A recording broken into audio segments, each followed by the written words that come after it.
एक बार दो भाइयों में झगड़ा हो रहा था। उनके पिताजी झगड़ा देख करके जोर जोर से हंस रहे थे। दोनों भाई एक मकान के बंटवारे को लेकर लड़ रहे थे। पिताजी को हंसता देखकर दोनों भाइयों ने पूछा, पापा हम लड़ रहे हैं और आप हंस रहे हो, आपको क्या हो गया? पिता ने कहा, बेटा तुम इसके चक्कर में पड़े हो, तुम दोनों कल मेरे साथ चलो, मैं तुम्हें अनमोल खजाना दिखाऊंगा।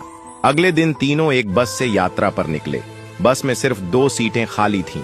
पिता की बगल में पहले एक बेटा बैठा, दूसरा भाई कुछ देर खड़ा रहा। कुछ घंटे बाद वे गांव में पहुंचे तो पिताजी उनको पुरानी हवेली पर लेकर गए। वहां जाकर पिताजी भावुक हो गए। हवेली खंडहर हो चुकी है। कबूतरों ने घोंसले बना लिए, झाड़ियां उग आई थीं।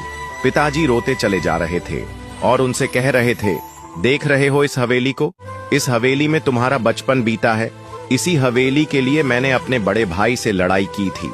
हम मरने मारने पर उतारू हो गए थे, जैसे कल तुम लड़ रहे थे। आखिरकार ये हवेली मुझे मिल गई, लेकिन भैया विदेश चले गए। उन्होंने जाते वक्त कहा, तू ही रख ले यह मकान, रिश्ता खत्म। मैंने अपने भाई को खो दिया इस हवेली के चक्कर में, और आज ये हवेली खंडहर बन चुकी है।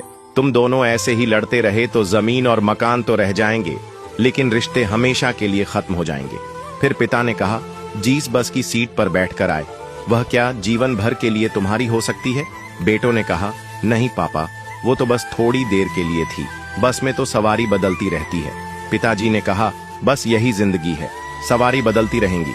जो चीज थोड़ी देर के लिए मिली है, उसके लिए झगड़ना बंद करो। खुश रहिए, मोहब्बत से रहिए। भौतिक चीजों के पीछे नहीं, भावनाओं के पीछे दौड़ो, क्योंकि रिश्ते ही सबसे बड़ा खजाना है। बात से सहमत है तो यस जरूर लिखे।